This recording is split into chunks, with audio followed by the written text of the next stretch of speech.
Welcome to episode 22. When we last left our heroes, they were on the verge of battle, ready to roll initiative. So let's start there. Okay. Initiative time. Ray got a 13. Ray, 13. Castro's got a 19. 19. Dane got a 17. Jeez. Okay, and Alpha will get a 5. Oh, why does that not surprise me in the slightest? Well, that's just how I rolled. I also, the attacking creatures rolled a 4 and a 6. Ooh, a nat 1. Oh, nice. And an 8. Well, it's for initiative, so it doesn't really matter. I mean, we can't put too much onto that. So let me order everyone out real quick, just so I make sure that this will work. Move Alpha in. And for our listeners, just so everyone knows, Alpha is a little late today, so I'll be filling in for him somewhat. All right, let's see. We have 1, 2, 3, 4, 6. Okay, gonna move Castros to the end. I really should just set this up as a spreadsheet, but I like having just the simplicity of Notepad open and calling it good. Just jot it down real quick. It's like there's like the better, like some people still prefer like physical books over ebooks just because it's a different feel, a better feel. Well, it is, and with ebooks, there's no smell. Nothing. Book smell. Yeah, there's no. Yeah, so when you have a physical book that has a particular smell, you can pick it up years later, and the aroma brings the whole story right back to you. Nerd talk. Yeah, I know. Nerd talk with Azentuary. All right. All right, we are ready to go. Oh, go ahead. I was gonna say I now completely prefer typing things out rather than writing them. My hand cramps up so easily now. I prefer typing. It's a lot faster. Yeah. I can still shorthand better than, or briefhand actually, faster than I can type, and I can type about 100 words a minute. Me, I'm slow. Just to be clear, because I'm pretty sure I remember what happened last time, but it's been a bit. We had camped in the forest, and there are the creatures that Alpha saw. Yes, and he alerted everyone to let you guys know. With a nat 20, alerted everyone, so you guys are all up and ready to go. That's why they didn't get a surprise attack on you. Also, you had healed the trees, which kept them at bay for most of the time you were resting. That was the main reason I remembered what we were fighting, because I was like, what did we do last time? Trying to find dog of Theseus in trees, clearing creatures. Got it. Well, as you are now ready, you see from not the trees you healed, but around the other side, because they had worked their way all the way around, and the protection you were being afforded from the trees has now diminished somewhat just from the passage of time. You see what actually looks like humans, fellow adventurers, but they have really gray skin. They look sunken-eyed and armored, but moving kind of slowly. You see no weapons, only fists. And they are moving towards you. Castros, you go first. Okay. Do gray-skinned people look hostile? I mean, we all just. They look malicious. Okay. You could call out a greeting. Say. No. What? No, I'm not gonna do that. That's lame. Who does that? No. No, I'm not gonna do that. One of the coolest guys ever. What? We're not gonna get into Helsing Bridge right now. Anyways. Well, probably do. Just to have some guards on the perimeter, I'm just gonna use conjure animals. Okay. We'll do 2 beasts of challenge rating 1. And to cast, Beasts of that challenge. is... I'm nearby, people. I gotta reroll that. It's 13. 13. You said challenge rating 1? Yeah, 2 creatures of challenge rating 1. All right. I am going to bring up the monster roller. Let's set this to forest and basic and see what we get. 1, 2, 3, 4, 5, 6, 7, 8, 9, 10. Perfect. Roll 2d10s. 5 and 7. 1, 2, 3, 4, 5. A giant hyena and a giant toad. Yeah! One sec, let me pull up stats really quick. I'll roll initiative for them really quick as well, because I need to get them in line and then command them when their turn comes. Yep. One moment. So that's technically a bonus action to cast that. Or is it I guess a bonus action to give them orders. So I think that's my turn. So somebody else can go and I'll figure out these two right now. All right. So Dane, your turn. All right. Well, I'm thinking. Dane's not really sure if they're actually hostile.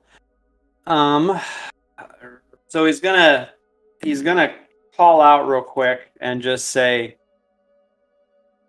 "Halt! Who goes there?" Real smooth. Yeah, I know. That's awesome. Is there any? You get no response. No response. All right. How about roll? Well, roll. I'll tell you what. You're trying to get a reaction. Are you doing it as like in a menacing way, like you're holding your axe, or are you just saying it? Like, Well, casual? I'm always holding my axe. Okay, then roll intimidation. All right. None of us have good charisma. Oh my god. Why is it that whenever I roll intimidation, it's like really low? Apparently you're very short for a dwarf. I just rolled a 2. I just rolled a 2 on that. Yeah, you get absolutely no response, and they just keep walking towards you. All right. Well, do I get a bonus action? Well, actually, talking is free, so you actually still have an action. Oh, sweet. Well, then I am going to cast my new spell. How many beings am I coming towards us? There are 4. All right. So there's 4 of the gray-skinned, like, humanoids type people, or 4 of the creatures. Or 2 of each. No, I think it's just 4 humanoids. Yes. Okay, the creatures were the humanoids. You just couldn't Alright. see from where you were at. Well, I'm going to cast my new spell, Scorching Ray. Let's see here. So, I create, on a successful ranged attack, I create 3 rays of fire and hurl them at targets within range. Make a ranged spell attack for each ray. So I'm going to roll 3 times here. Okay. Luckily, I'm by my companions. Thank goodness for infernal luck. So the second one's a nat 20. Yeah, wow. All right. And the third one is a 22. So 16 nat 20, which would be like 28, and a 22. Well, first off, all of those are going to hit, but I'm assuming you're focusing them all on one of the creatures. I can split it if I want. Well, are you? Yes, actually, I think I will. I'll split 1 ray between 3 of the creatures. Okay, so then roll for damage on the first one. Okay, first one. That's 8 fire damage. Okay. Second one. is 3 fire damage. Okay. Now on this last one, remember that we have the nat 20 rule, so you need to roll your 20 again and tell me what you get. Okay. Keeps wanting to find some kind of weird crack to settle in. So that's 11 plus 8 is 19. So that one, what was it again? You used a force bolt or something? Scorching Ray. Scorching Ray. All right. So that one, there is for some reason just a burst, almost like crackling lightning that launches from you, and it bursts into flames, like Nice. tears it in half, and it is just cremated from existence. Fantastic. Sounds like something casters would be excited about, not Dane. Yeah, Dane, your eyes flare like, oh crap. I love the smell of burning flesh in the morning. Oh yeah, And since like rotten bacon. right? And since the talking was free, then I get a second attack, and so I'm going to cast my javelin at the 4th creature. Okay. Give it a throw. That is a 21 to hit. Yeah, that definitely hits. All right. And that is 7 piercing damage. Awesome. All right. Boom, it is pierced. Alright. To cut in really quick, the initiatives I rolled was 10 for the hyena and 9 for the toad. Okay. I guess Alpha needs an initiative as well. What did you Alpha roll is for him? initiative of 5. Yay! End of the- Which honestly is accurate. Yes, because he's as the fastest one in the group. It makes sense he would do everything last. He must observe. Well, you're it's because you alerted everyone. Everyone's alert and able to do this because of you. So you exchanged your initiative for making sure everyone else could, function. You saved us all, Alpha. My hero. To be fair, Alpha always has like the lowest initiative. He always like the lowest initiative or like the highest initiative. Like he always rolls like a 4 or like a 20. Like there's no in between. Yeah, pretty much. It is Ray's turn. Alrighty. So, one of them has been cremated. Yes. Are the rest still alive? Still? Yes. Oh, yes, very much so. Alrighty. Well, I will target one of the ones that Dane hit with his ray. And I'll target one of those and hit it with the Patriot arrow. Sweet. 13 to hit. Your arrow... You shoot your arrow at it, and it launches up a fist and knocks it to the side. Darn. Alrighty. Well, gonna use my extra attack to load up my other Patriot arrow and fire again. Awesome. That is a dirty 20. Then you definitely hit. You sink it right into it. Nice. 6 damage. 6. All right. And there's an arrow like sticking out of its face or chest, wherever you want to say it hit. Nice. Not an Ace Ventura moment. It got it in the knee. Then I took an arrow to the knee. All right, it is the hyena's turn.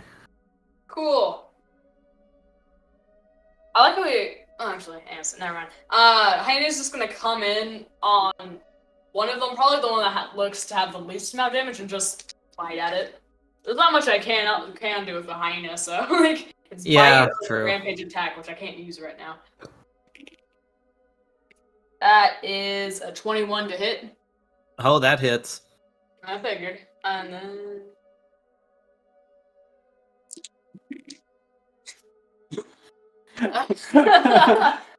5 piercing damage because I rolled 2 ones.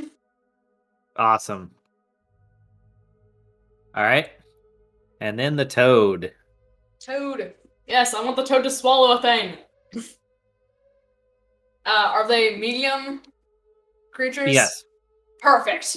I'm gonna swallow one. Alright, makes a bite attack. We'll do...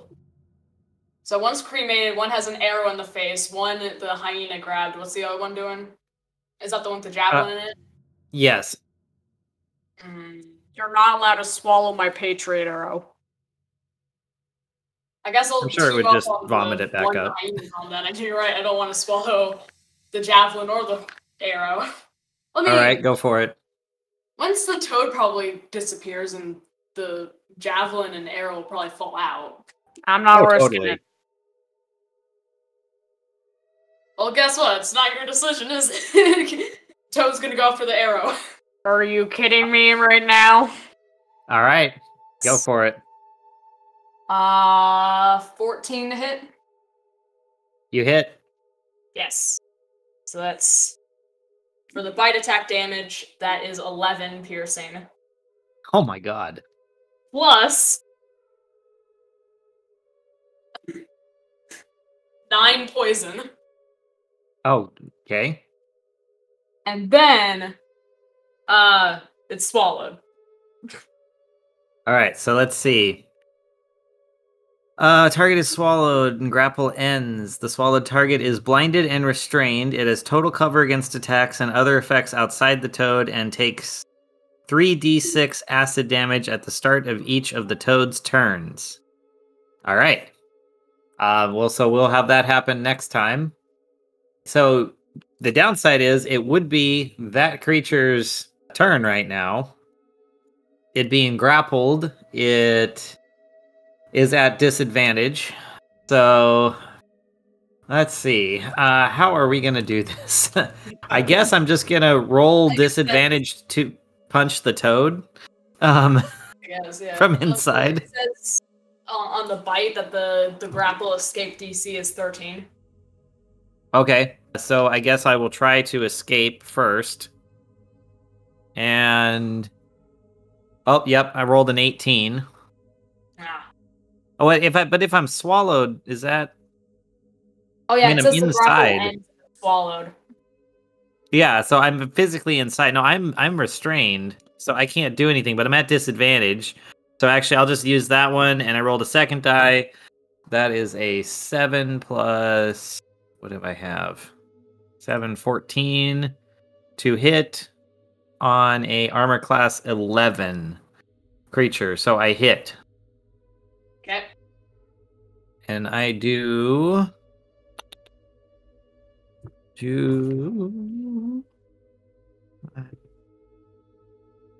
12 damage. 12? Okay. I don't remember. Does that make it disappear?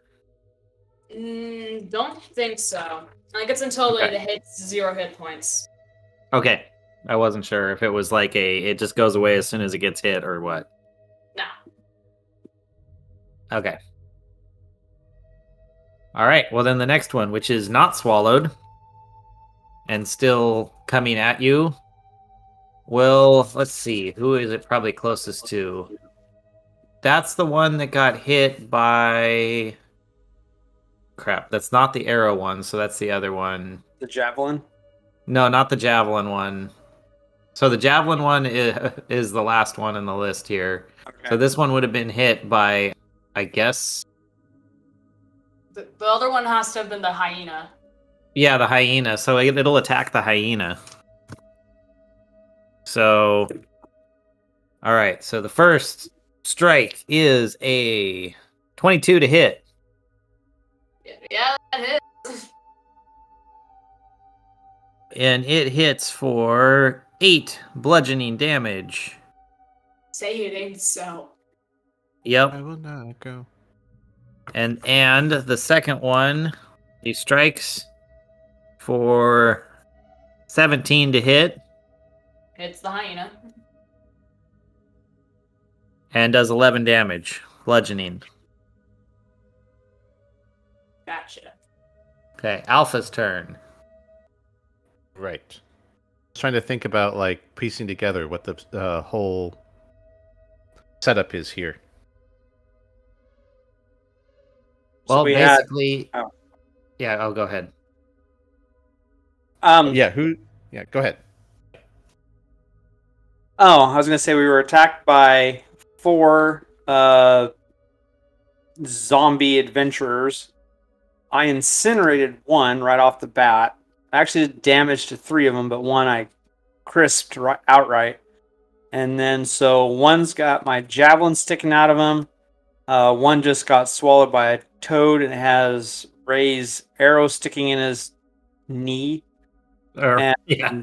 you've got one that's relatively undamaged.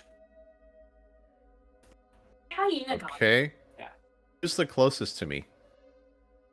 Technically, they're all about the same distance from you, I would say. Probably, let's call it 15 feet. All right. Then I guess take out. I'm trying to think who would be the easiest target for him. Whatever's Probably- closest to the party. Well, you could either go for the one with the javelin in it or the one that just punched the hyena. We'll go for the one who punches the hyena.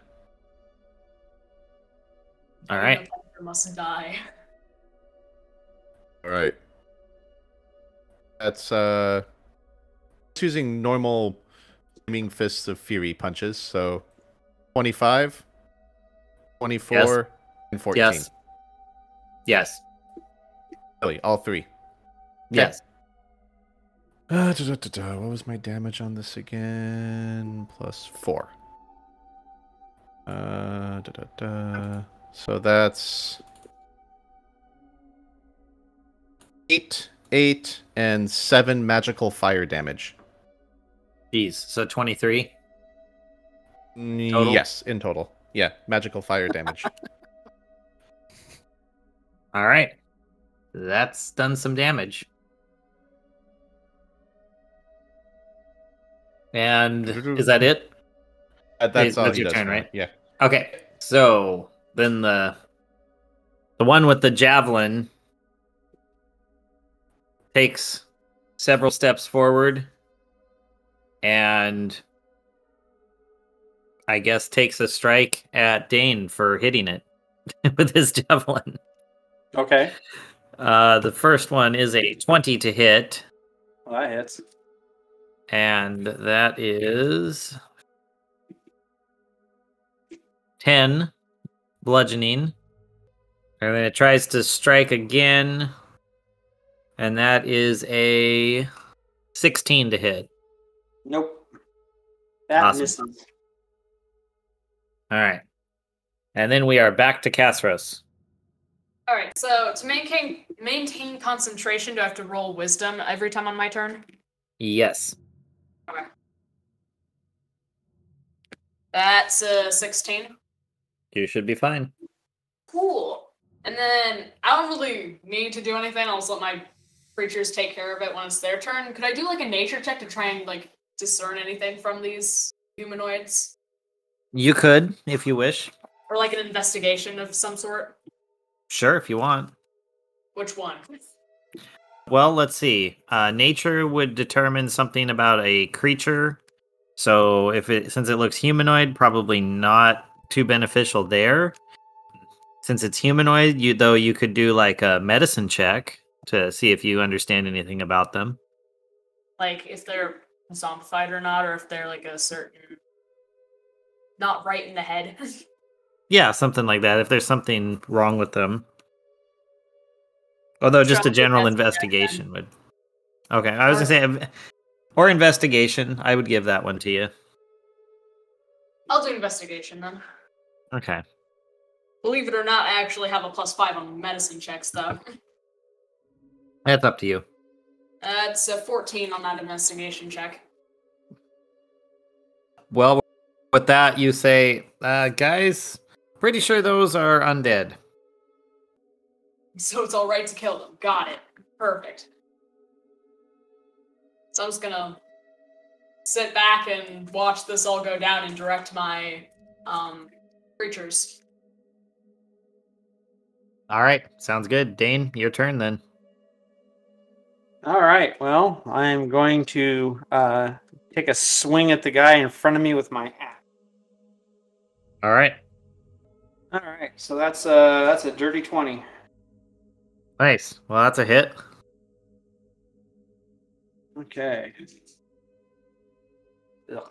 And that is only 6 damage on that. Okay. But I have another attack, so I'll roll again. And that is 17 to hit. Nice hit. And oh my good lord. That is another 6 damage is all. All right. I rolled consecutive ones on my damage. Alrighty. I mean, it's just to pay for the luck you got with that nat 20 at the beginning of combat. Yeah, it must be. Yeah, pretty much. Well, Ray, it is your turn. It's my turn, right? Yep. Okay. Well, I'm out of Patriot arrows. So, I guess regular arrows it is. That is a nat 20 on that arrow. Which one are you shooting? I'll shoot the one that my Patriot arrow actually hit. No, that, Or was- that that was the one's frog. inside. Yeah. Frog. You've got toad- two other options, the one attacking Dane and the other one. I'll take the one attacking Dane. Perfect. Alrighty, should I roll the nat 20, the d20 Oh, again? please. Yes, please. That's a 6. Okay, just roll your regular nat 20 damage. There it is. Got double damage dice plus your modifier. Yep, that's a 10 damage. 10. All right, you sink that arrow in. Nice. Alrighty, then it is the hyena. Cool. Another bite attack, because that's literally all it can do. 23 to hit. Oh yeah, that hits.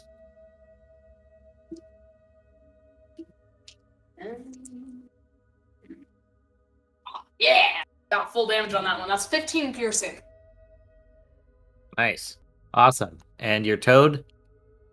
Toad, I guess we'll just kind of chill and with this Well- guy. Yeah, you actually get to roll for your acid damage, actually, since he's digesting that monster. Yeah, 3d6 acid damage. Alright, that's 11. Not bad.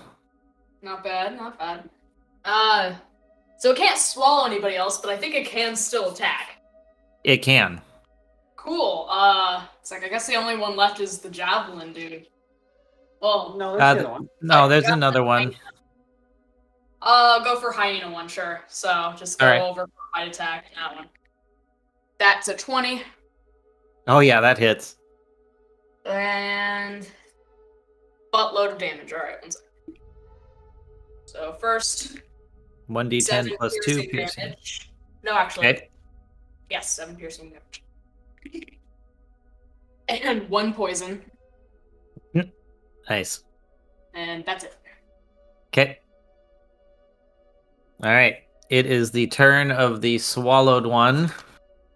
So it will take a attack at disadvantage from inside the belly of the beast. And that is a 9 to hit, which does not do anything. And let's see, it does get 2 attacks. And that one is an 11 to hit, which also Which- does not do anything. Yeah. Tie That's goes fair. to the defender, so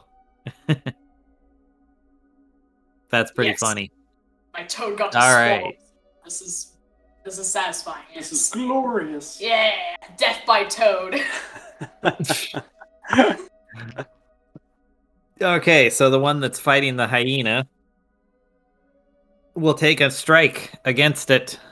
He pulls back, and with a 23 to hit, punches that hyena.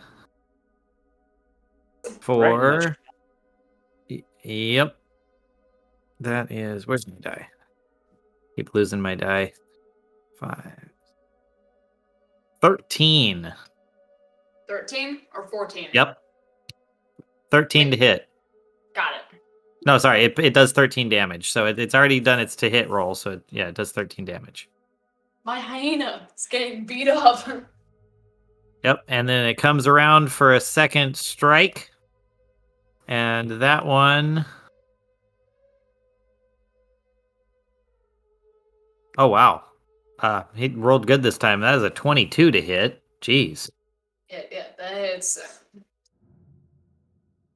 Wow. Oh, I got my toes And that still. is 16 bludgeoning. Hyena's dead. Okay. That was a ridiculously good roll. And it is Alpha's turn. Okay. So is the creature still in front of me? Standing? Yes. So, well, no. Yes, it is. Yeah, it just... You were punching the one that had the javelin in it, right?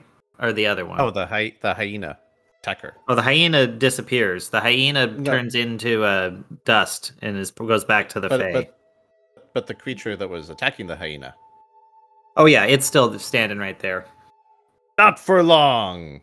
Alpha unleashes more flaming fists of fury. Right, let's see. My next attacks will be.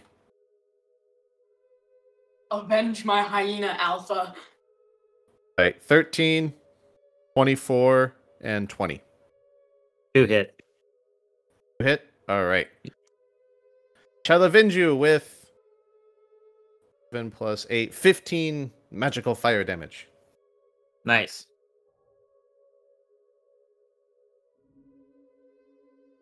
This Alphys is sitting there just punching the crap out of this little zombie thing.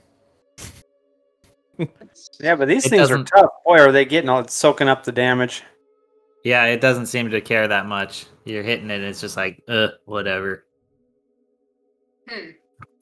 Yep. In fact, the next one doesn't even try to pull the thing from its chest and goes to hit Dane. First one. Oh, wow. Really? Only a 13? That's pathetic. He hits Dane's shield instead. Yeah, smacks the shield, but that knocks you out of the way, or knocks you kind of to the side a bit. Maybe you stumbled on a root, and the next one comes around and hits you for 23.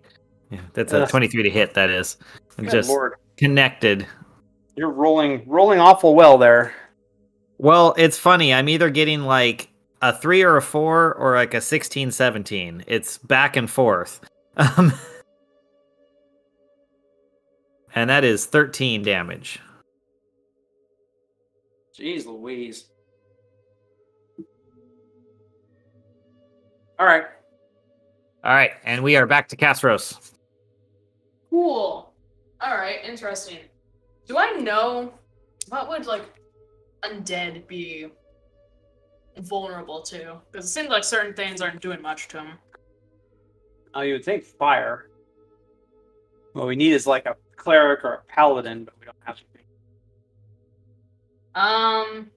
Generally, yeah, fire and radiant damage, you would know that once you realized it was something undead. Alright, fine. First off, roll concentration. Yep. That's a 20, it's fine. Yep, you're good. And then I'm going to cast Flame Blade. Ooh. That's a 16. Nice. Then, let's see here. It's essentially a scimitar. And I have scimitar stats. Like, Okay. it's just a hit. So But it's I'll magical aim for- flame? Well, it's a blade of flame. It does fire damage instead of normal. Nice. How do I cast that? That is a 1d6 slashing damage weapon. A scimitar? Yes, in general. Yes. So, but it's different if it's a flame blade. I'm just going to use the scimitar's plus to hit. Yes, I would. Yeah, okay. So I'm going to aim for the one with the javelin in it. Okay. It's 14 to hit. You hit. Yes. All right, and that is actually. Let's just. That is 7 fire. Nice. Cool. That would be my turn. Cool. All right. Let's see. That was Castros, then it's Dane's turn. All right, here we go. Trying with the axe again. Oh, no, it's not. No, it's only 10 to hit. Nope, that does not hit. No. All right. Second strike. 12. Also does not hit. Yeah, I didn't think so. 2 bad rolls in a You're- row. You got your head Bell ringed. Yeah, your bell rung on that last strike. All right, Ray. Okay. So, well, arrows seemed to work pretty well last time, so let's try it again. 21 to hit. Ooh, good hit. Yeah. 5 damage. Okay. Alrighty, and now with my extra attack, I'm going to aim for the same one that I just hit, and shoot it with another arrow. All I got is arrows. Yeah, you should get some specialty arrows. That is a 15 to hit. That hits. Dope. You know, go all like Hawkeye on it, where you have different tips for different things. That's another 5 damage. Oh. And that's the end of my turn. And now it's Toad's acid turn. Or Alright. Toad's turn to I don't know, damage. Hit the d6 again. Yep. 3d6 acid damage time. That's a 7. Alright. Still not dead. I guess Toad will... The one he was attacking with the hyena is still alive, right? Yes. Okay, so attack that one then. It's a 19 to hit. Alright. You hit.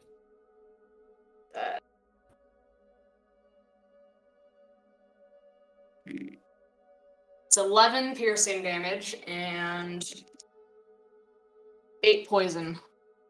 Jeez. Alright. It's still not dead? No. These things are invincible, I swear. They're not invincible, they just have a lot of hit points. So Well, they're taking slower than molasses. yeah, exactly. So, all right. Then it is first the one inside the Toad's turn. So it will roll at disadvantage for its first hit. And that is a 11 to hit.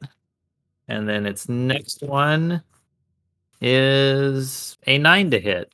So those aren't going to do anything. The Toad is safe. Yeah, the Toad is just chilling. Like, yep, it's still moving around in there. Darn. All right. Then it's the next. Then okay, the free one that Alpha's been hitting, and it will, I guess, take a punch at Alpha because it's right. He's right there. So, oh nope, that's a 9. That's not going to do anything. And then it swings the other way, and that is a 18. Alpha, does that hit you?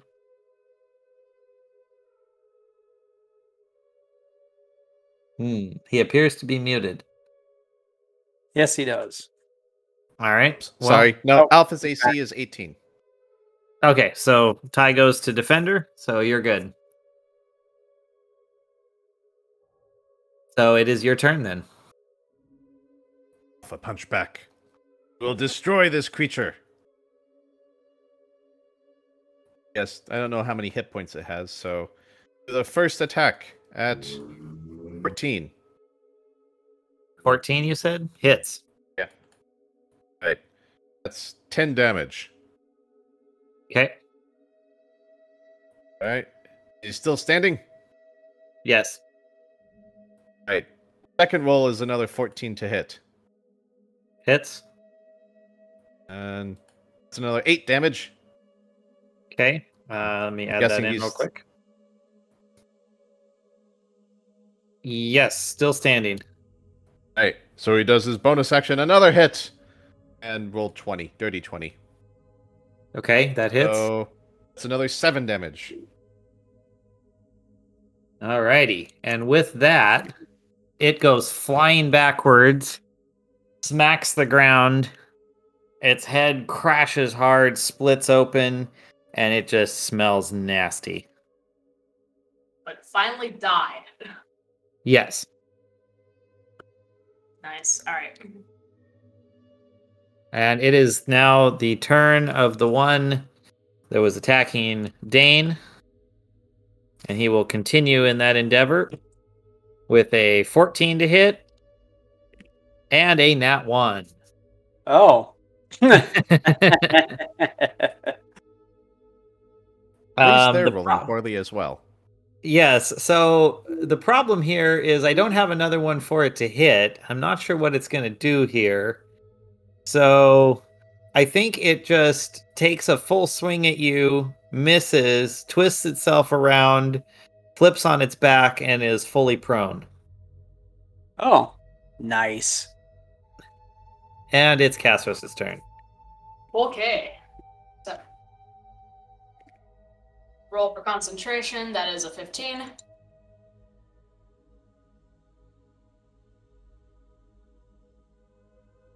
So I'm assuming that's the toad is still viable. Yep.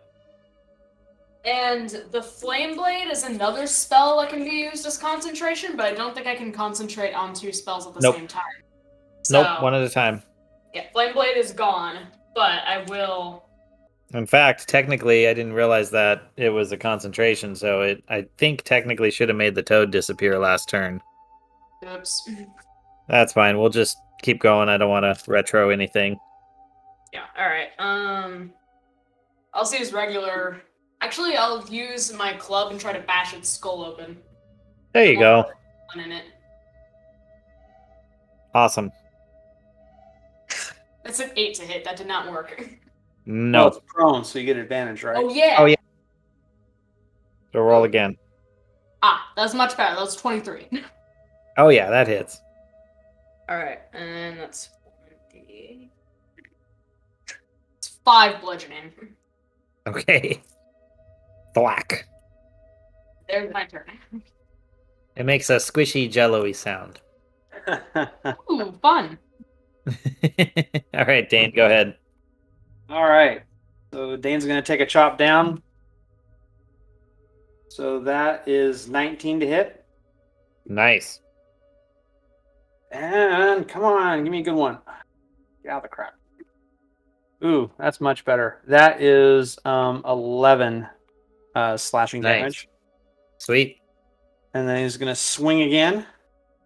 Okay. And I'll just go with that. That should be good enough. That is 18 to hit. Oh, yeah, that's good enough. And 3 plus 5, 8. 8 damage. Okay. And that is Dane's turn. Cool. Ray? Gonna fire some arrows again. Well, it is on the ground right in front of you. You could... I could try my guess- trademark curb stomp. Yeah, that might work. I think how that's your trademark now. I've done it like 2 times, and they've both been very successful. Yeah, the petite elf with the curb stomp technique. All right. These boots are made for stomping, and that's just what they do. I'm gonna try to curb stomp this thing then, because I can. Go for it. Do I get any pluses on that? Dexterity? That's a 9. Yeah, that didn't work out. You somehow... Well, remember, you do get... It's with advantage. Ah, alright. Nope, the other one was a nat 1. Well, if you're around people, you gotta re-roll it. Well, if there's already an advantage on it. Yeah. Yeah. Let's give you the opportunity. Go, just roll it one more time. Yeah. Alrighty, nat 20, nat 20, nat 20. 13.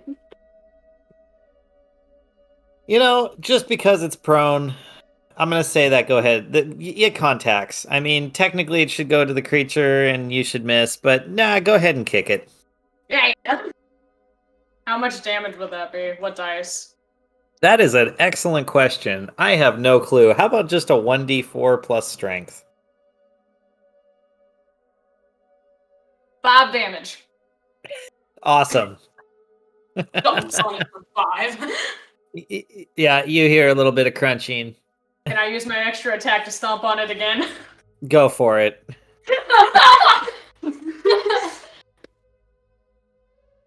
That is in a crack. You're just reminding me of Kagero right now.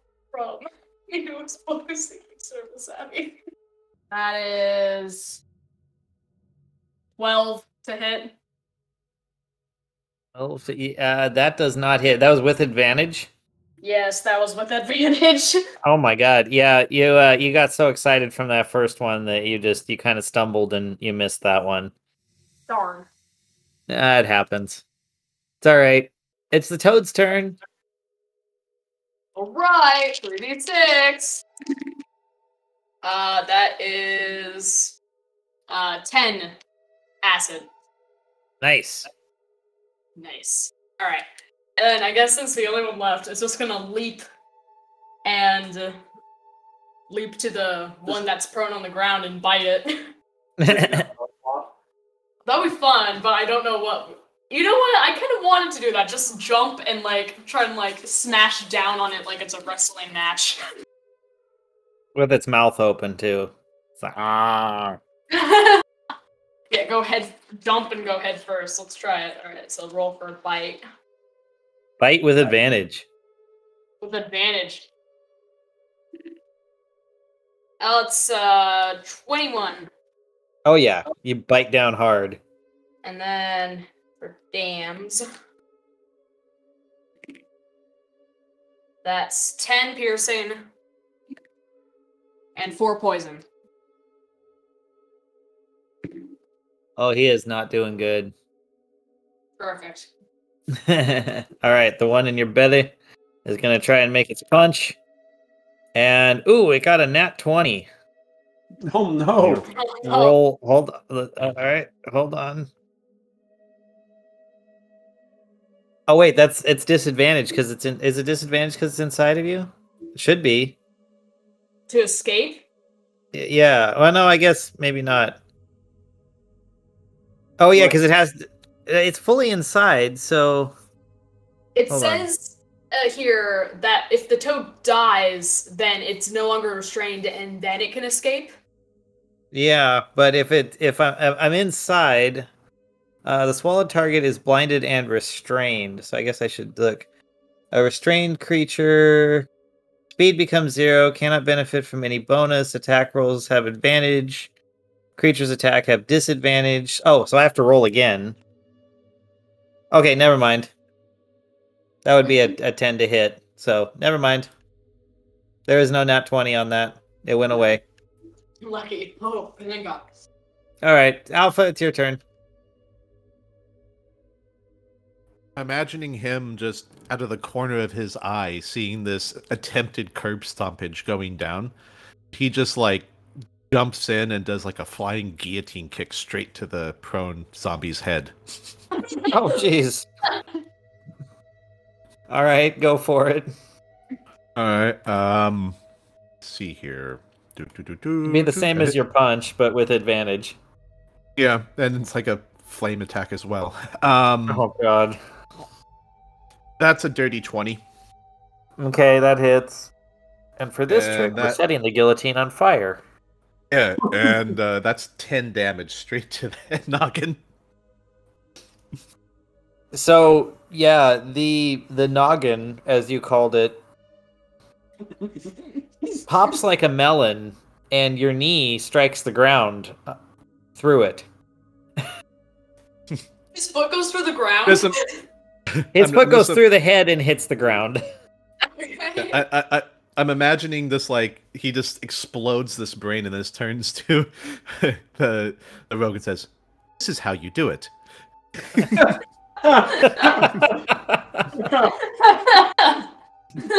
Why is it And, that whenever a creature gets prone, we always just curb stomp it to death? That would be you, That's- Ray. We Yeah. all join in. This is the first time Alpha's actually done it. He's just tired Yeah. of watching you, like just meekly trying to go like, I get it. Like the JoJo's meme where it's like the 3 people kicking the one guy on the ground. Is it Let me the see if I only can other find zombie is inside of a belly? isn't Yeah. Yeah, it is. So- It's contained basically there. What do you guys want to do with this it? thing Alpha that's kind inside of the Fae? Alpha reels up, getting ready to like aim another kick at the frog to like end the combat, and he's just like thinks better of it at the last second, just stands and watches. Okay. So, yeah, I guess effectively speaking, combat is over. You're all can just stand there looking at this frog with a, thing in its belly. Alpha readies a kick if the thing ever punches free.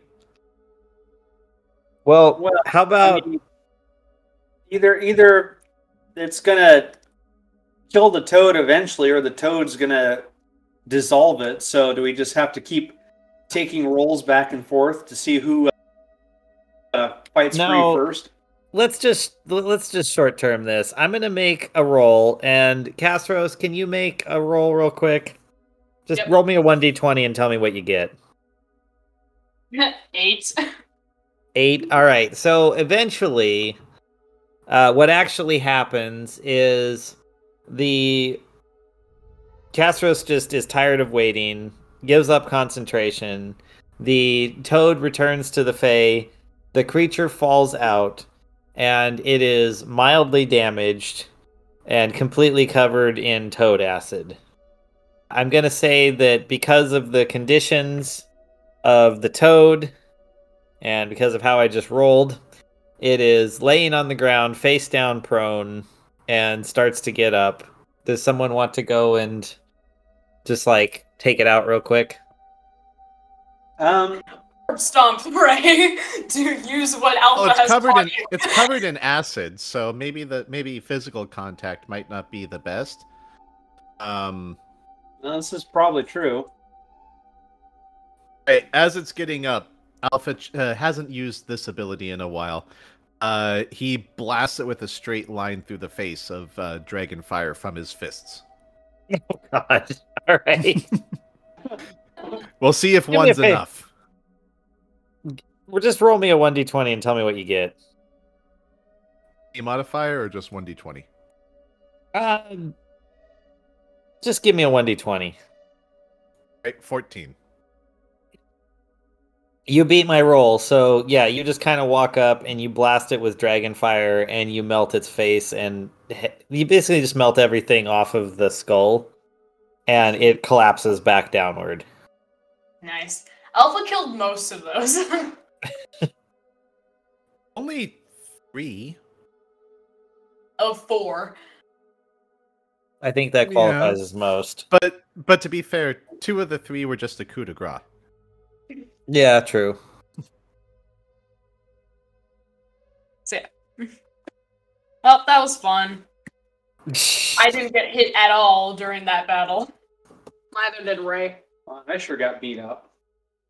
Yeah, it happens. Alpha just kind of folds his hands and says, "Shall we continue?" Yes, we shall. Is it still night?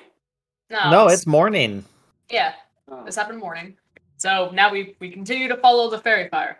oh, that really sucks because I'm down to 30 hit points. Well, you want to sit down for a short rest and roll some hit dice?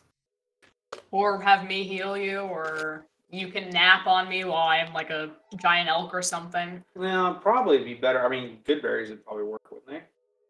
Yeah, Especially if you make them with the moonstone. yeah. Them some good berries. 20 if you're at 23. Yeah, I'll just get you a normal spell slot. That'll give you 20 with the moonstone, so. I just It's had this vision of like Dane sitting, sipping like good berry brandy with a frozen moonstone in the glass. Like, Well, there you go. no, That's something. the moonstone will not be soiled. Anyways, it's 23 for it to work. Definitely works. Make 10 good berries. They each do give you 2 hit points back as you eat them. So you'll just walk snacking on good berries. Excellent. So that'll bring me up to 20. Up So, 20. Up 20. That's good enough. Well, that's pretty much tops me off. Thank you, Castros. You're welcome. All right. See, appreciation is all I ask for.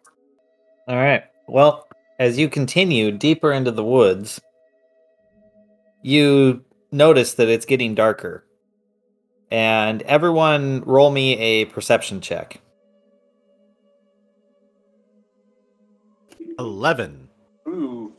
Ray got a 9. Okay. Castle's got 9. Actually has a 20.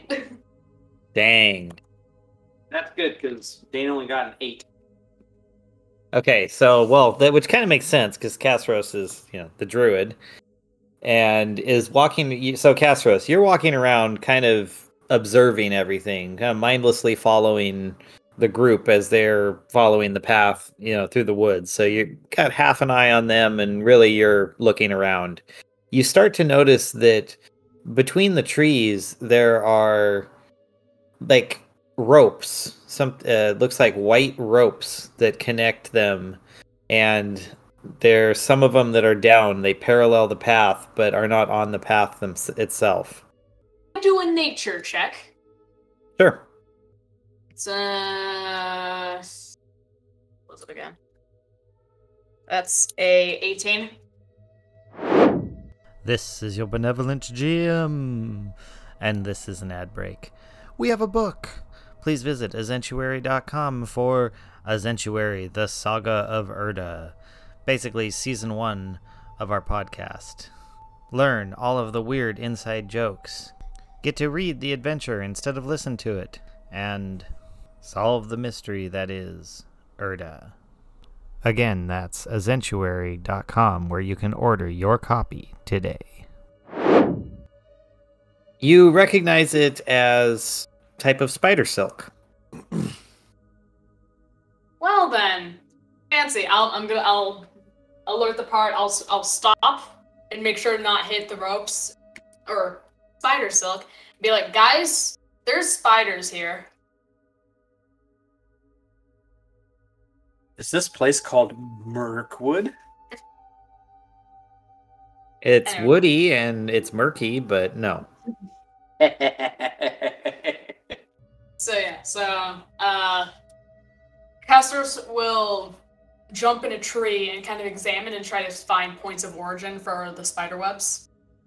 Sure. Roll me a quick investigation.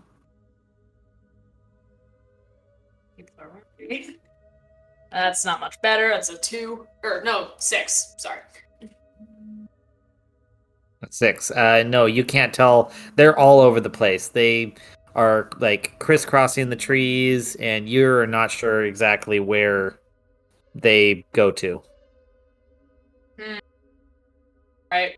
I'll call down to the party. Okay, we have 2 options here. One is we continue on and hope they don't notice us, and trust that our clumsy selves aren't going to walk into a web and alert them. Because I'm assuming this much web means there's probably multiple giant spiders around here.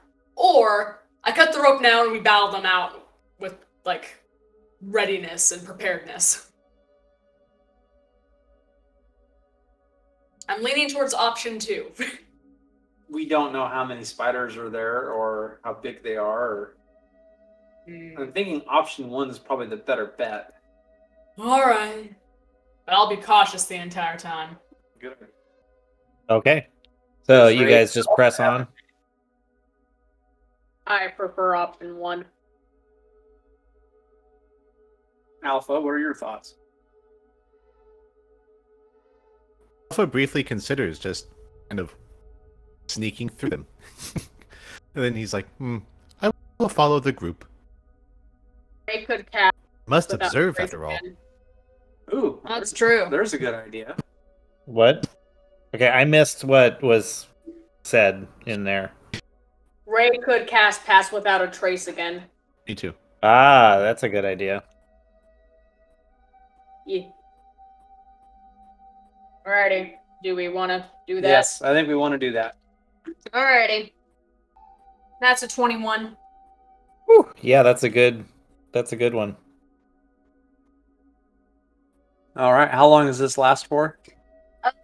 Concentration, and it lasts for, I think, an hour. Awesome. Well, you move quickly, I assume. And But since you're carefully. passing, well, you don't have to move carefully. You're passing without a trace. Oh, okay.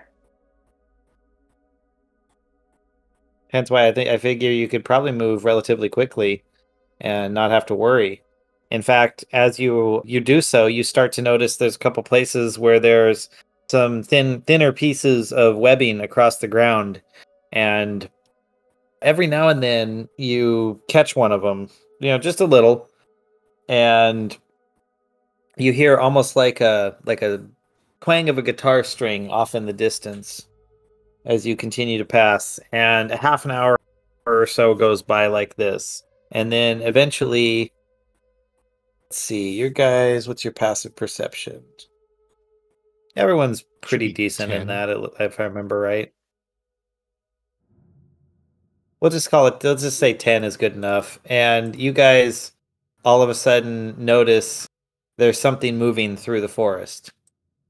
And after a couple of moments, you see a giant, like huge spider come walking through, and it looks around, glancing at the path, doesn't see anything, and continues to move on.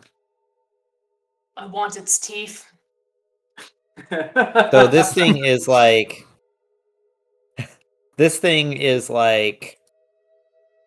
15 feet diameter. I want its teeth. They do look juicy.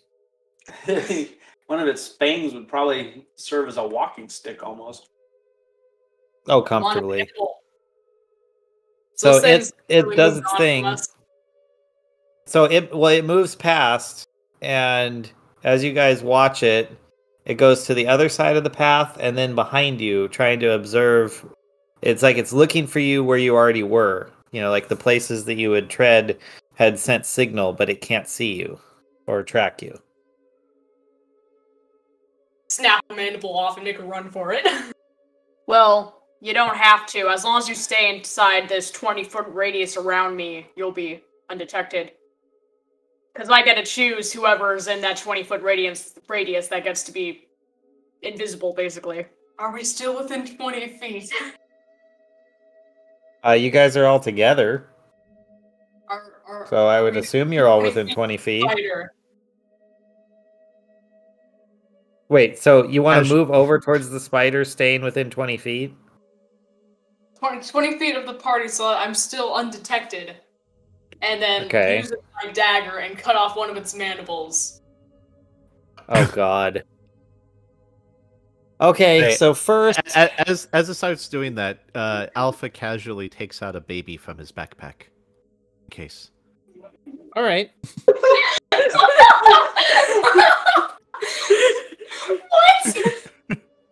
What? Alpha, do you want me to choose to make the baby undetected too, or do you just want this floating baby here? A floating baby sounds awesome.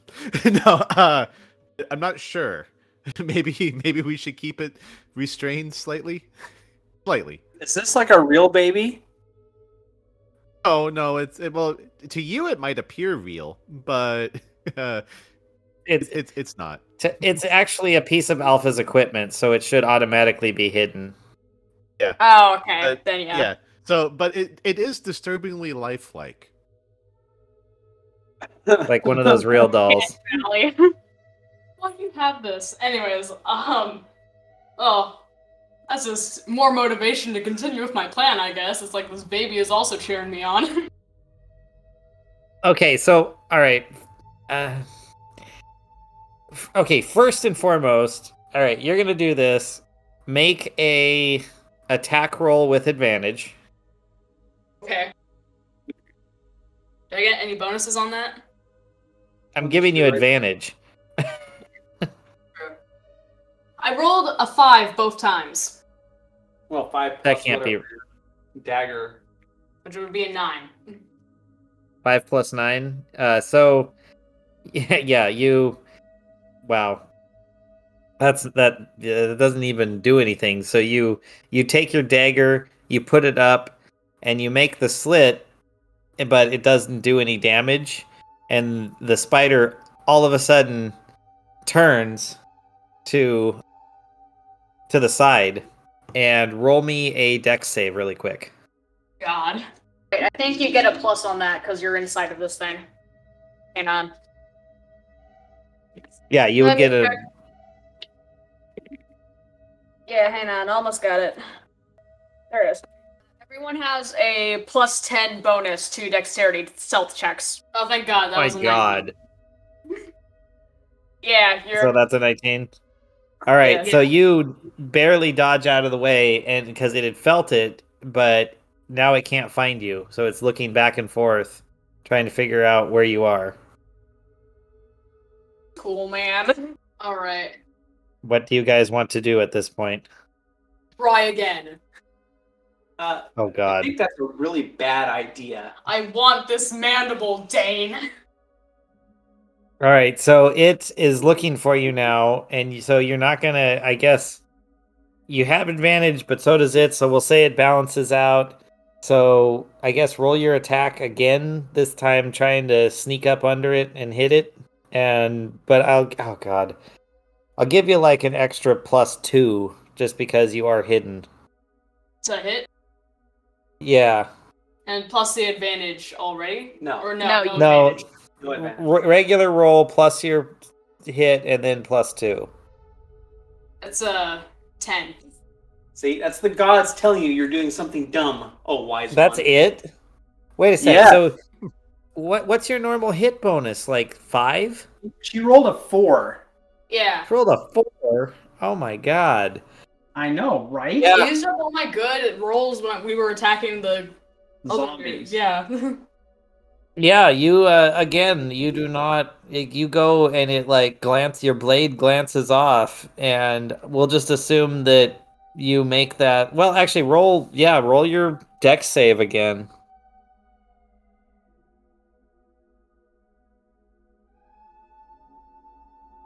That's 16 plus 2 plus 10, so 28.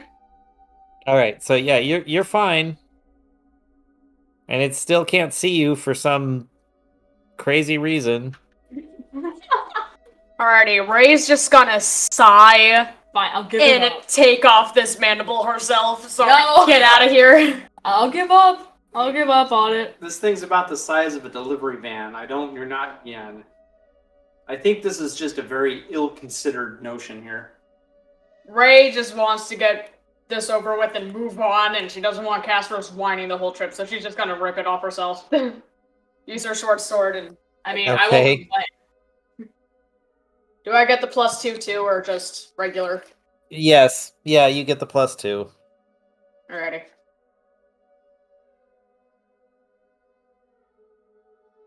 That's a nat 20. Oh God. All right. Yeah, and actually just for fun, roll me that nat 20 again and tell me what you get. 15. With +5 to my attack bonus, which is a dirty 20. Well, oh my God. All right. Okay, I just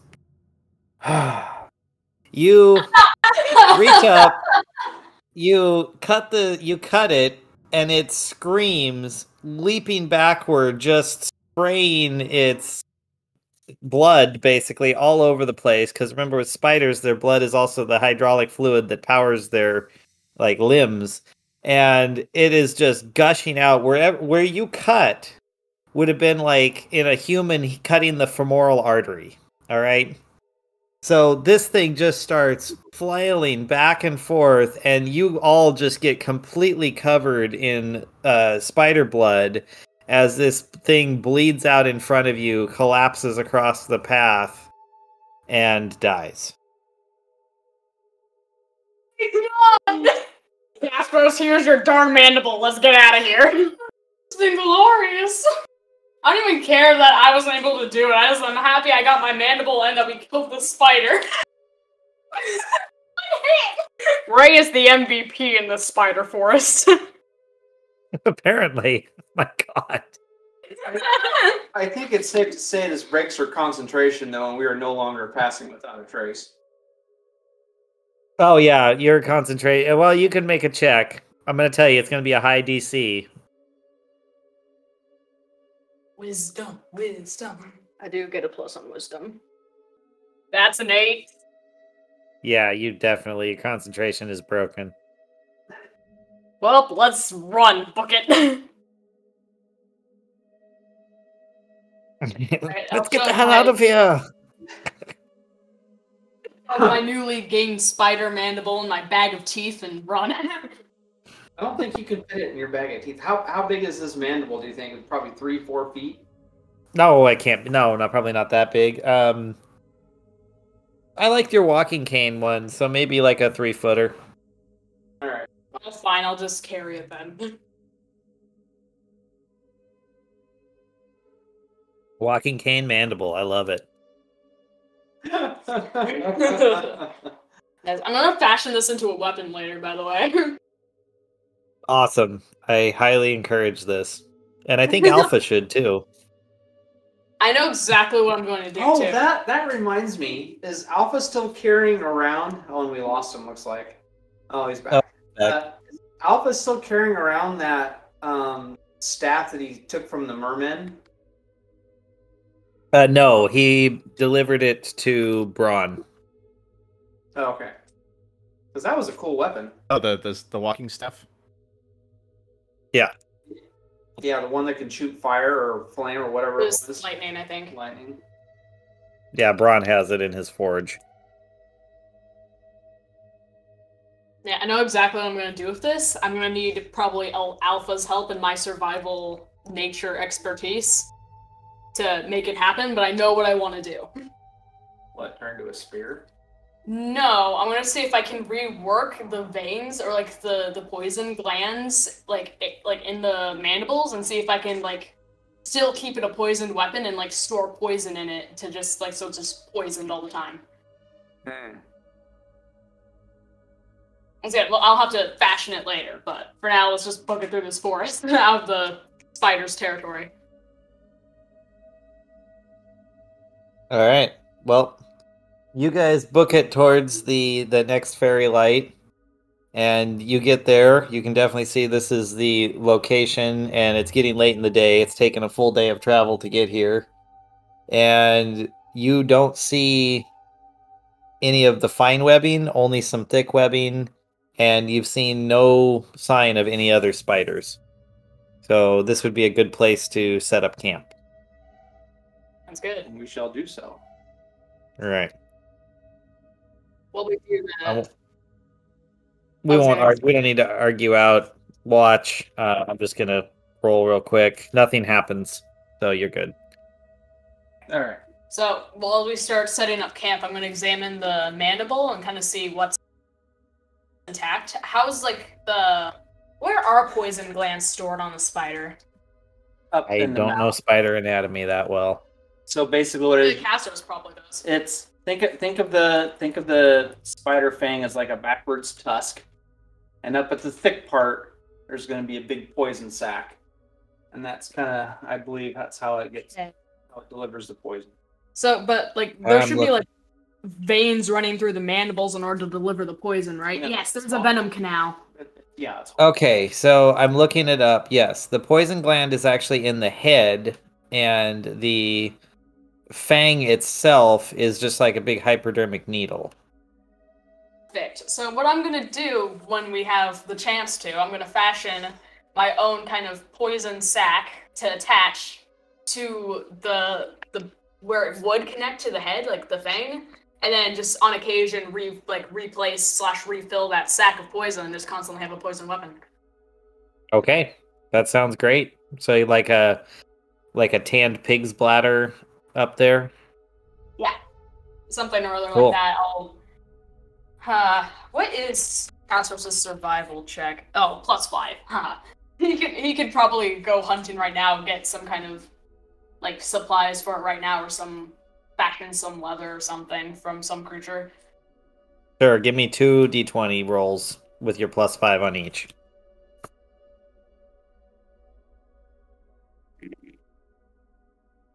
Are you kidding me? It's a 9 and a 7.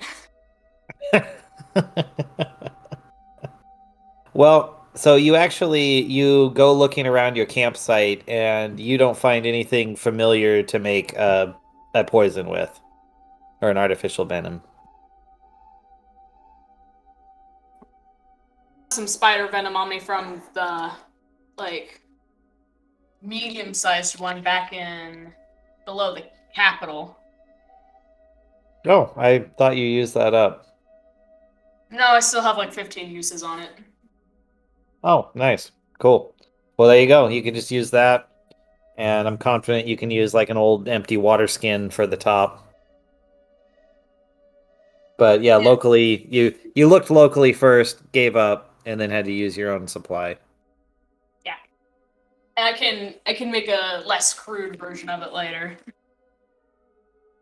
Nice. We'll decide stats for that weapon later.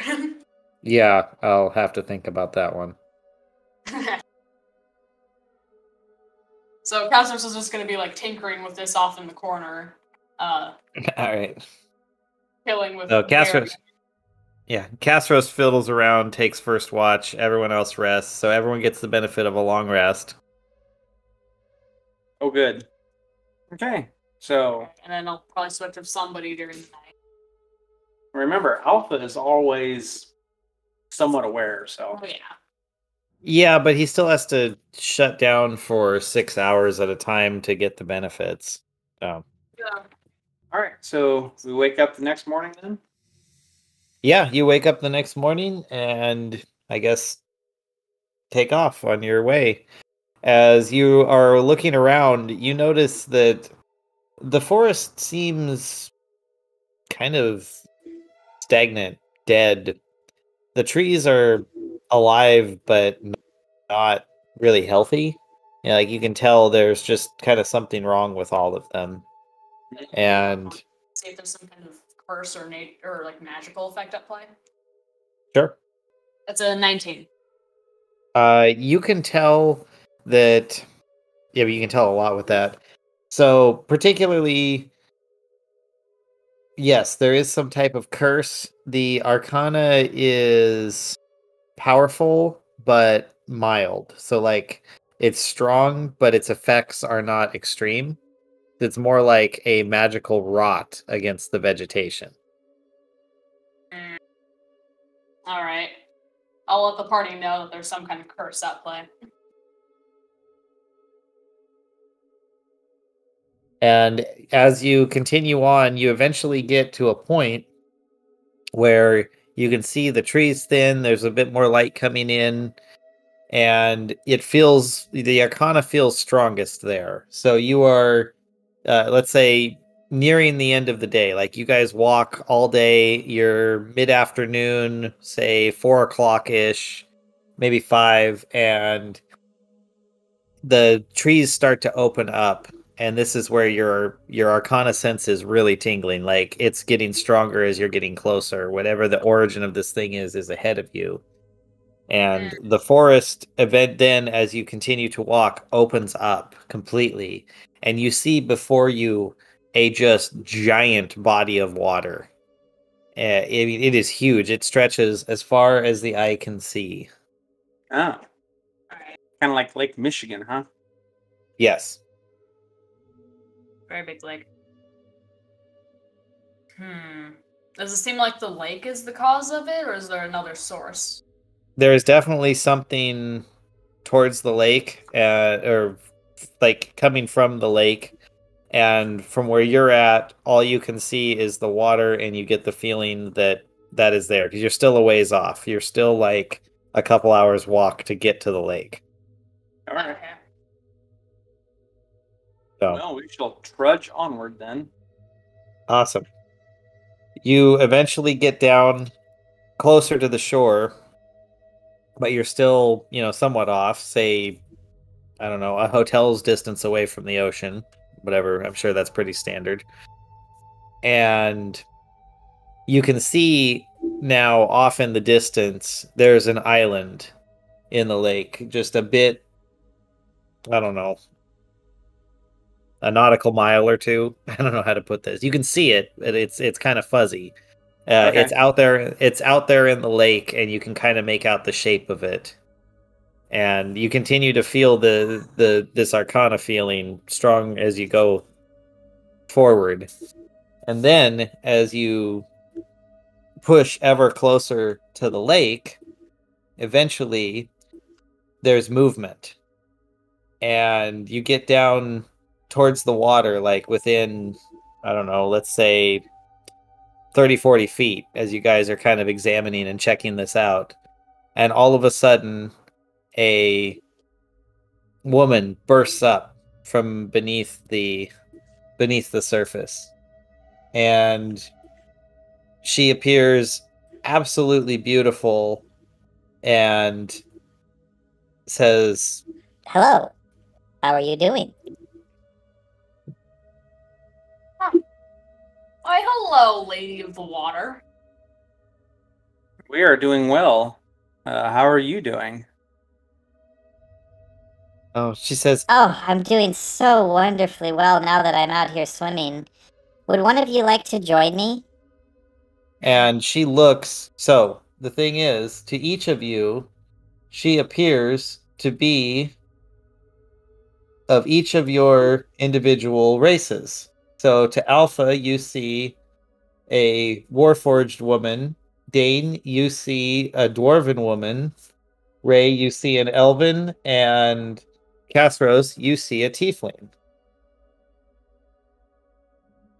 Okay. All right. Trust this woman. I know. Is she actually wearing clothes, or is she swimming in the buff? She's mostly buff. She has stylistically placed hair. much like Lady Venus, huh? Yes, exactly. Okay. So, after she asks the question, though, since she appears to be a Warforged, Alpha just cocks his head and says, "This does not seem reasonable. Why would you get into the liquid?" Why, to clean all the gunk and grime out of the joints and gears, of course. Are you poorly constructed? No, I'm perfectly functional. I simply need to, get all the dirt off me. Don't you get dirty in your travels? I am not poorly constructed. And then I turn to Alpha, and I'm like, why would you ask if the dwarven woman is constructed? Are we not all? You are also constructed. But you see a dwarf. Fascinating. Like, yeah, what do you see? A female-designed, warforged individual before us. She appears, however, to be poorly constructed, having immersed herself in liquid rather than having better lubrication on her joints. Curious indeed. Oh, interesting. And then Dane turns to Ray and say, Ray, what do you see? An elf. And Casseros? Some hideous hag.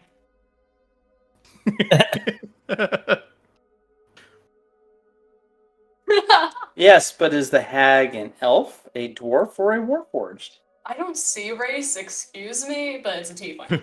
How dare you?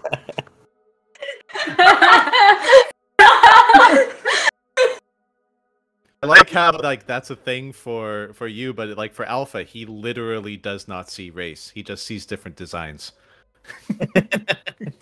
Yeah. Which yeah. is perfect. Then I think so. Since Alpha, you are so interested there, make me a wisdom saving throw really quick. Ooh, wisdom saving throw. What am I looking at? There. Okay, what is my saving throws on wisdom? Okay. 11. You suddenly, after talking to the others, you turn back and say, perhaps I can aid in your design. I can Wait. repair flaws. Is this a charm? Yes, a type. Well, but it's a special type, But it's a charm effect, right? kind of. Because Well- Alpha is immune to charm. Oh, at level 7. Ah, crap. So yeah, he has stillness of mind. Like on any action on his turn, he can kind of immediately get charmed or frightened, but then immediately just end it.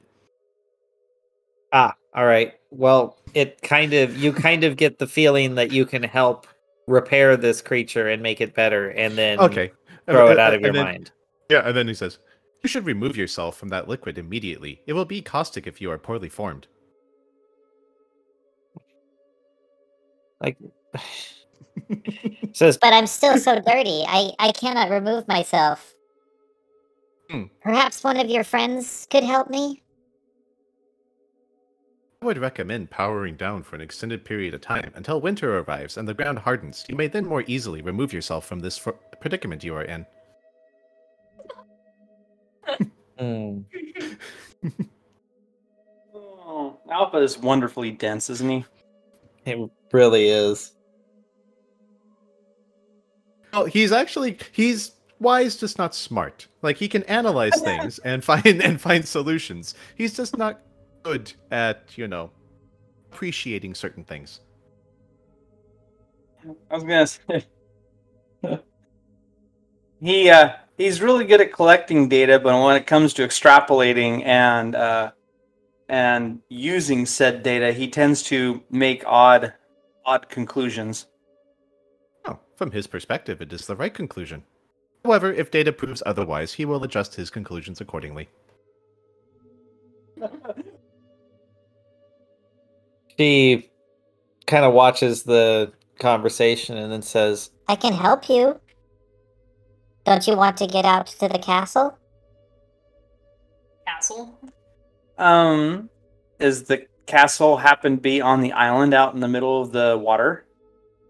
Yes, the one right behind me. Here, let's swim there together.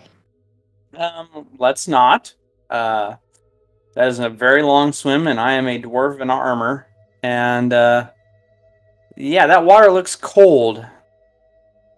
Oh, it's just here. I have an idea. Fellow dwarf, you must appreciate this fact. Her body, if she is warforged and using some sort of subterfuge technique, must be made of flotation devices, correct? I'm not gonna assume or speculate on that one there, Alpha. However, hold on, Alpha, roll a persuasion. Okay. He gets alright, 3, but we'll see if his draconic persuasion is better. Alright, 12. I think you're just gonna fail that one. Yeah. But he says, but hear me out. If our goal is to go to the island in the lake, and she is buoyant, perhaps we can utilize her body for buoyancy. Yeah, I don't care how buoyant she is, unless she's about the size of a barge, she's not going to be able to carry all of us. And to be honest, Alpha, I don't trust her. This smells like a trap to me. I know what I can do. So, one sec. I'm gonna... Is there any dust? I'm gonna guess there's dust, because it's outside, right? Yes. I'll go down to the water, get like a drop of it, grab a pinch of dust, and I'll cast Control Water. And make a whirlpool right directly where she is. Wait, you don't do that. She might be a potential ally. We just don't know it yet. And why make a whirlpool? You can just part the water. and like Like make it go moves. thump Yeah. to the ground. True. I'll part the water where she is. Okay. Roll me a d20 to cast that, I guess. It's 16. Yeah, so the water parts, and I'm assuming you basically like right exactly in her, like through the middle of her. Yeah, it depends on how deep the water is. It's 100-foot cube. Oh God. Yeah, you're able to split it right open, and as you immediately move the water away from her, she disappears, and you can see along the bottom, where you had opened it up and parted the water, a variety of skeletons. Yep. I was looking through my spells and I was considering charming her, and then I realized, oh, I just got a new spell. That is perfect for this exact situation. How long does the parted water last? As long as I want it to. Up to Oh, 10 minutes. Okay. That's how Braun helped them cross the river a while back. Yes. And also I remember flush that. out something. Oh, the Manticore. Yes. Well, all right. So hold on. For right here, though, on this. All right. So you've got the water parted. You're looking at it. What are you guys gonna do? So she's gone. There's just a bunch of skeletons. For the moment, yeah, you could see a bunch of skeletons on the bottom of the lake. So would this cube kind of move with you, or When I recast the spell, I can change it to the other effects I can use with the spell, but I just like, as long as I keep the concentration up to 10 minutes, I can keep recasting it in front of us, or at least like redoing the part water effect in front of us. Because I just cast the spell once, and then I can switch between the 4 effects however I want. But I can just recasting the part water effect for the whole concentration. all right? We could just walk to the Um, island. Yep, Yep, let's just that's- walk to the island. All right, let's go. That's kind of what I'm thinking. Okay, so you guys walk your way in. Yes. All right. So as you get in, I don't know, 20 feet or so, you've got the cube. You're walking. You hear from behind you. Wait, you're just gonna leave me here? Yeah, you seem to be luring people to their deaths. I'm just looking for a companion. Yeah, how long you want that companion for? Well, for life, of Ever course. and ever. Well, we're a bit busy. We can't exactly be your companion for life, and it seems like you are confined to this water. We have other things we need to do.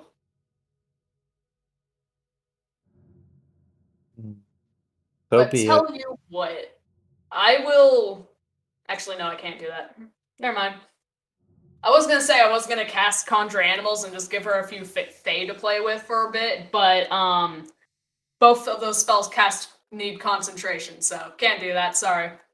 I'll be like, how about this? I'll give you some animal friends when I get back. You're coming back? Oh, thank you so much. Please do come back. Okay. All right. It's one lonely nymph. Whatever she is. Yeah, could I potentially make a nature check to see if I can tell what she is? Let's just focus on the parting the water. Okay. I'd really hate for you to lose concentration and all of a sudden us be buried in 100-foot depths of water. Hmm. That'd be very bad. Yeah. All right, so let's hurriedly make our way across the lake bottom before Castros loses control of the spell. Yeah, considering that you get deep enough that the water is over the top of you and you are basically you're working your way across, walking inside of a bubble, much like when you're inside one of those domes in an aquarium that goes down under the water. Yes, I was kind of afraid of that. So yeah, let's move it along. Move it along. Nothing to see here. All right. Yeah, and I guess, geez, I wonder how much air you have in that. So, because after a little while, I'd imagine it'd start to get rather thin.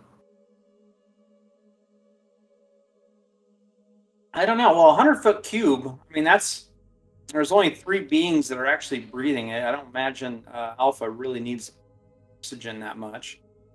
True. He doesn't. Yeah. Yeah. All right. They're really just making it easier for him to walk more than anything. Although it is Yeah. it is going to be difficult terrain because it's mud.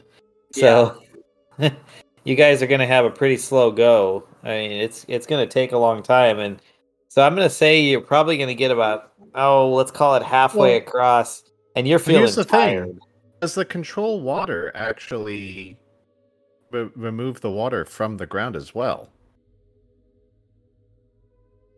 Like, remove all the water from the mud. I don't know. That's a good question because it's controlling the water. Probably Yeah. not. I don't know. Hard to say. I would say it would still be difficult terrain. So I'd say about halfway through, everyone should make a constitution check. Alrighty. Okay. Alright. 19. Yeah, you're Cassie fine. got a 3. Ray got an 11. Okay. Yeah, Dane got a 10. All right. Everyone but Castros is doing fine. Castros is starting to become quite exhausted and is wearing out. Somebody carry me. If I stop concentrating on this spell, you all die. Alright, Ray's gonna walk over and just sling Castros over her shoulder and keep walking. I think Alpha would probably be the best suited for this. He's the Yeah, fastest. really. and It's strongest. Alpha just goes and picks her up and then just throws over the shoulder. Puts on one shoulder and just holds like it's like it's a piggyback ride. Yeah. Do-do-do-do. Nice. Okay. I'm good with this.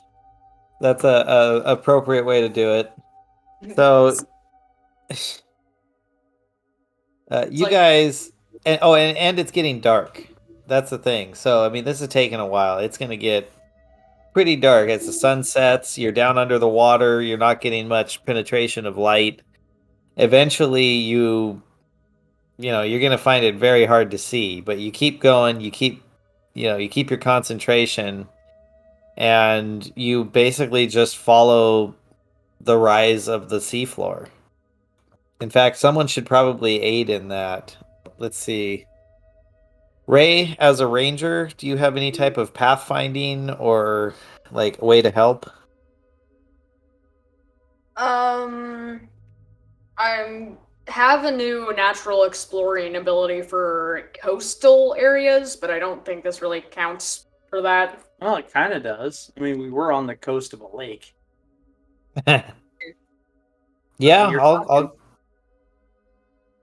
I mean, Lake Michigan, for instance, is so big it looks like an inland sea when you're standing on the shore. But Yeah. I don't know. I also think that generally, I think if I remember correctly, if I'm in an area for over an hour, I get a good grasp of it, or something similar. Like I can. Well, that would definitely count. Yeah, Walking you've definitely along- been here over an hour. Yeah. I would think as a ranger being outside, you'd at least have a good sense of direction. Well, it's only for my proficient areas of expertise, so I can't. You mean like your home area? Yeah. So for forest and coastal areas, as if I'm in there for an hour at least, then we can never get lost. If I'm in there for an hour, but this isn't one of my areas of expertise, so. Yeah, I guess you are underwater, so it's not really coastal anymore. Now it's subsurface. Mm-hmm. Yeah. Alright. And we have to be But, careful. being subsurface, almost subterranean, Dane being a dwarf might be able to get a good feeling for,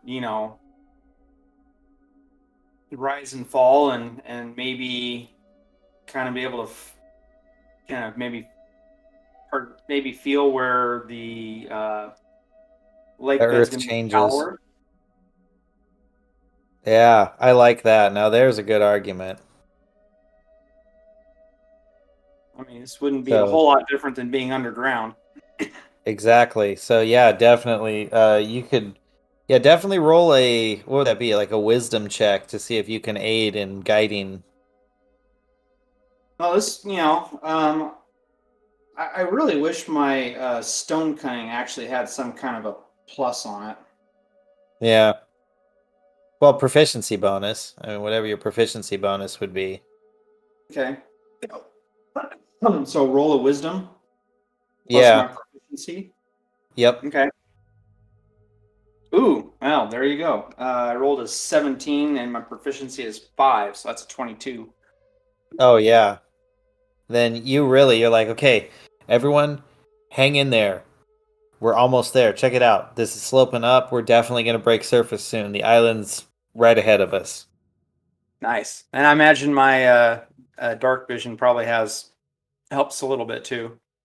It does, but you're obscured by the water. You get that distortion effect that kind of messes with you.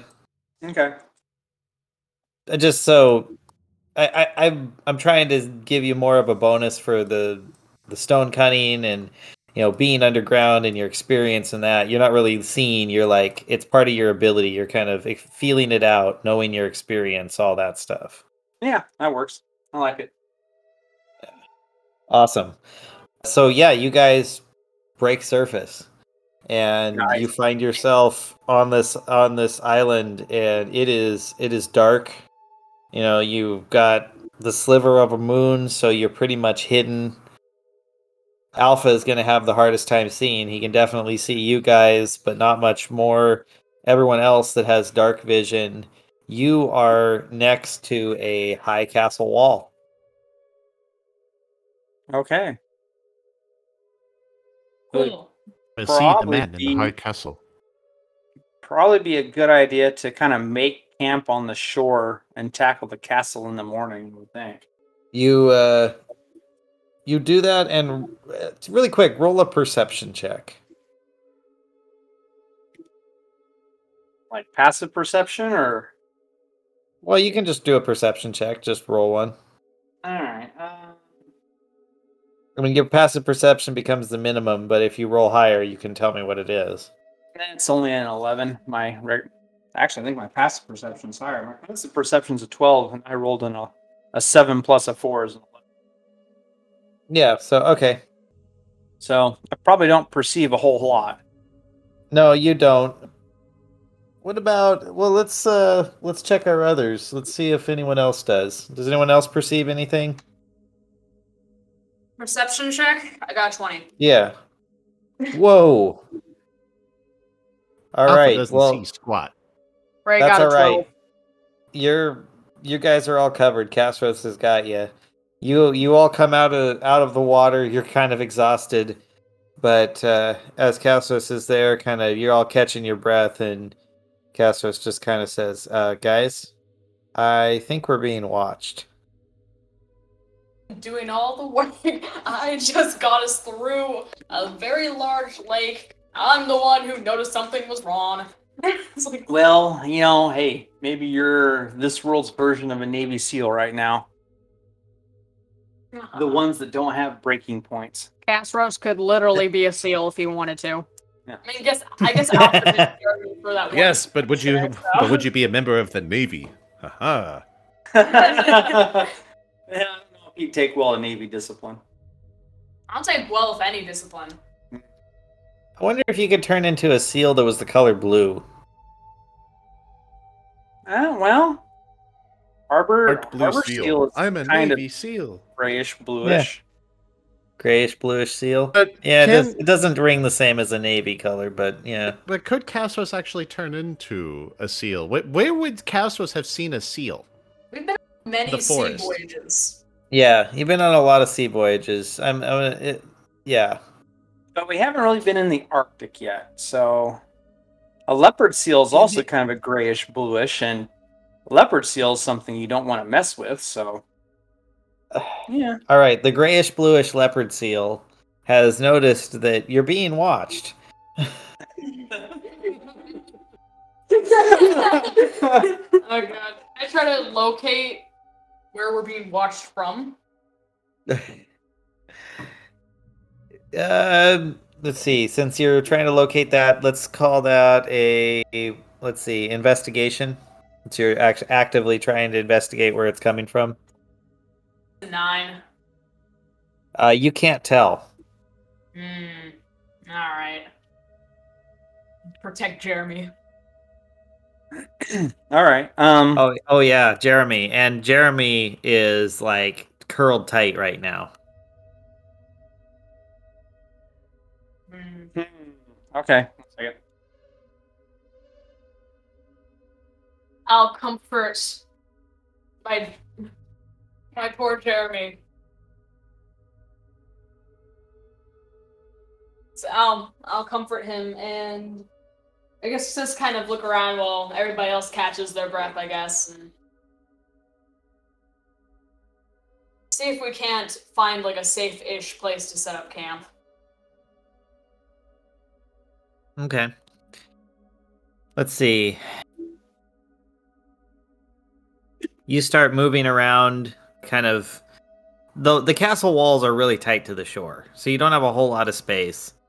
And you're moving around, there's some rocky crags and stuff. Definitely nothing that would be comfortable, and nothing that fully hides you.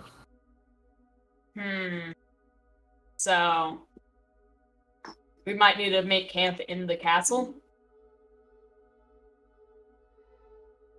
Are you telling them? That doesn't seem like a really good idea. Well, we don't have much space outside the castle that would make for a good camp. Does the castle pretty much take up the entire? Yes. At least from where you're at, that you can see. You're kind of on the side of it. Like, off on the side. You can't really tell what the dimensions are from where you're at. Okay. So with our dark vision, the ones that have dark vision, are we seeing Castros thinks we're being watched. Can we see anything, any kind of a heat signature, heat trace, anything? Yes, we can see heat. Dark vision. Infrared. No, dark vision is black and white. It's not really infrared. It's like, you ever looked at like an infrared security camera? Yeah. Yeah, so you know how they're black and white? You don't really see the heat, you just see what's reflected, like that IR reflection. Mm-hmm. That's kind of dark vision. Okay. Yeah, so we can't sense heat signatures. I could do an Arcana check, see if whatever's watching us is magical or has magical trace. We could have Alpha light his torch and see if that helps any. You could have, well, okay. You guys tell me what you want to do, and I'll tell you what happens. All right, so we feel like someone's watching us, but we can't see anything then, right? Correct. Okay. And our dark vision extends for 60 feet. Correct. All right. Well, but if you want to try and look for something, like specifically looking for something, roll an investigation check. All right, I'll do that. Let's see if I can actually roll well. No, that is a no. That's a 6. Yeah, you're scanning all over super fast. You don't see anything. Yeah, Ray can try to investigate, but she has a -1 on it, so we'll see. Okay. That's not bad. 14. You look around and you say, I think I saw something move up there on the wall, but I'm not sure. Cast do an Arcana check really quick just to see if they have magical trace. Sure, go for it. 10. You just feel overwhelmed. Like, there is something here, something arcane, and it's like a screen of Arcana. Does Alpha have any ideas? Well, I mean, he could do a religion check, but he's not very good at magic. Well, I'm not talking about, seeing if maybe you had any mundane ideas as well, in addition, or to any kind of magic. Well, suppose we could go and peer to investigate. Just get closer. He needs qualifiable observations in order to make a sustained or accurate conclusion. And you also can't see more than like your own arm's reach in front of you. Yeah, Alpha doesn't have night vision, so his interpretation is just sound and some things that may be going on in the distance. But he does have a trusty torch. Yeah, that doesn't really light up the whole night. No, I know It's it a torch. doesn't. It's like, It would light yay, up look, on his I have arm the reach. sun. All right. Well, I guess we can just start walking around the castle wall until we can see if we can find a way in. Okay. You start to work your way around the edge. Oh, I suppose Alpha could attempt to locate any structural flaws in the wall as we go along. Sure, you're roll an investigation for you feeling the wall. All right. No, I rolled a 6 on a d20, so yeah, he doesn't find anything. Nope, it's a really nice wall. You're very impressed. It's solid. The grout joints are good. At least everywhere you put your hand. All right, so you guys start to work your way around. I'm hoping that at least one of you that has night vision and can see well will lead Alpha, since he's kind of walking with you. Yes. All right, so you make your way around the shore of this castle, and it takes you a little while. You never shake the feeling that you're being watched. In fact, it's almost like whatever's watching you is moving with you. Yeah, it's not And surprising. eventually, you come around one of the I don't remember what they're called, the towers on the corner.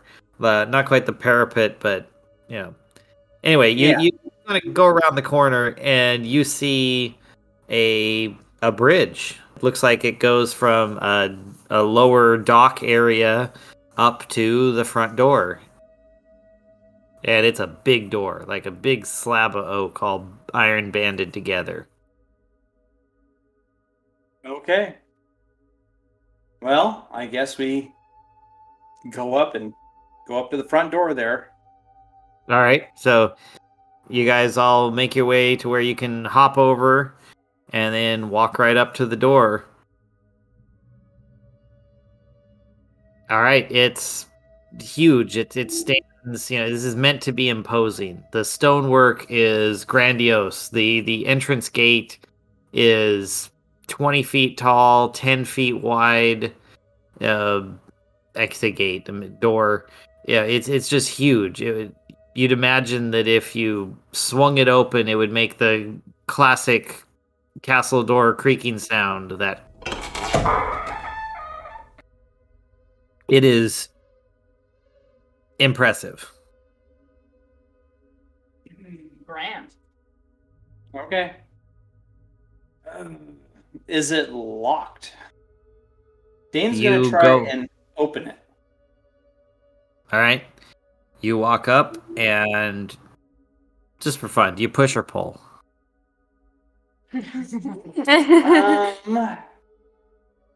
Oosh. Make me look like an idiot. I'm not gonna make you do anything. I have a feeling that most castle doors swung inward, though it makes more sense if they swung outward. So I'm going to try pushing. It pushes. You did read it correct. I just wanted to see. All right. So yeah, you give it a push and it starts to move. It takes a lot of strength. I won't have you strength check it, but you give it a shove and you can kind of, how can I put this? You can kind of see in as it starts to crack open and get wider. And as you poke your head in and see the three of you with dark vision are met with a face standing in the darkness staring back at you. Alpha, you don't get to see any of this, I'm sorry, but it is hideous, it is frightening, and it looks angry. And you hear, Hello there. and that is where we end. Dun dun dun. I was gonna say, does it look like a doggy? No. Cerberus. Does it look like a man? Yes. Ugh, this is gonna be bad. Okay. Yeah, it will be. This will be fun though. This will be great.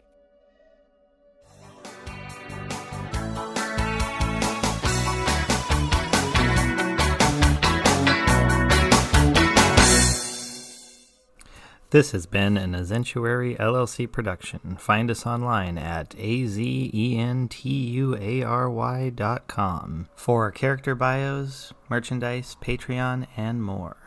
Thank you for listening. Yeah, but I'm better in melee than you are. Unless I'm a dire wolf. Bird.